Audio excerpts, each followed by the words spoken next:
শেষ ট্রেন ধরব বলে একরকম ছুটতে ছুটতে স্টেশনে পৌঁছে দেখি নীল বর্ণ আলোর সংকেত। হতাশার মতন হঠাৎ দারুণ হুইসেল দিয়ে গাড়ি ছেড়ে দিয়েছে। যাদের সাথে শহরে যাবার কথা ছিল তাদের উৎকণ্ঠিত মুখ জানালায় অবুর হয়ে আমাকে দেখছে, হাত মেরে সান্ত্বনা দিচ্ছে। গোছাতেই তোর সময় বয়ে যাবে, তুই আবার গাড়ি পাবি। আম্মা বলছিলেন, আজ রাত না হয় বই নিয়েই বসে থাক, কত রাত তো অমনি থাকিস। আমার ঘুম পেল। এক নিঃস্বপ্ন নিদ্রায় আমি নিহত হতে থাকলাম। অথচ জাহানারা কোনোদিন ট্রেন ফেল করে না।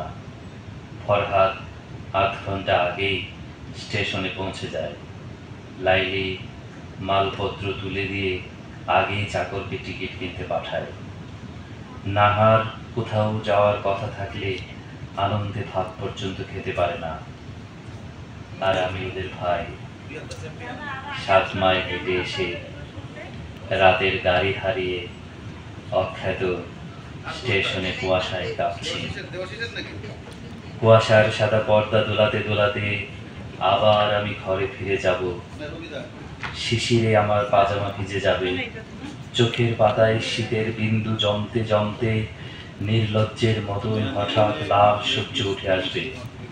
পরাজিতের মতো আমার মুখের উপর রোদ নামলে সামনে দেখব পরিচিত নদী, ছড়ানো ছিটানো ঘরবাড়ি, গ্রাম। জলার দিকে বকের ঝাঁ করে যাচ্ছে। তারপর দারুণ ভয়ের মতো ভেসে উঠবে আমাদের আটচালা, কলার ছোট বাগান। দীর্ঘ পাতাগুলো না না করে কাঁপছে। বৈঠকখানা থেকে আব্বা একবার আমাকে দেখে নিয়ে মুখ নিচু করে পড়তে থাকবেন, ফাবিআইয়ি আলাই রাব্বিকুমা তুকাজ্জিবান। বাঁশি বাঁশর হাতে আম্মা আমাকে দেখে হেসে ফেলবেন, ভালোই হলো তোর ফিরে আসা।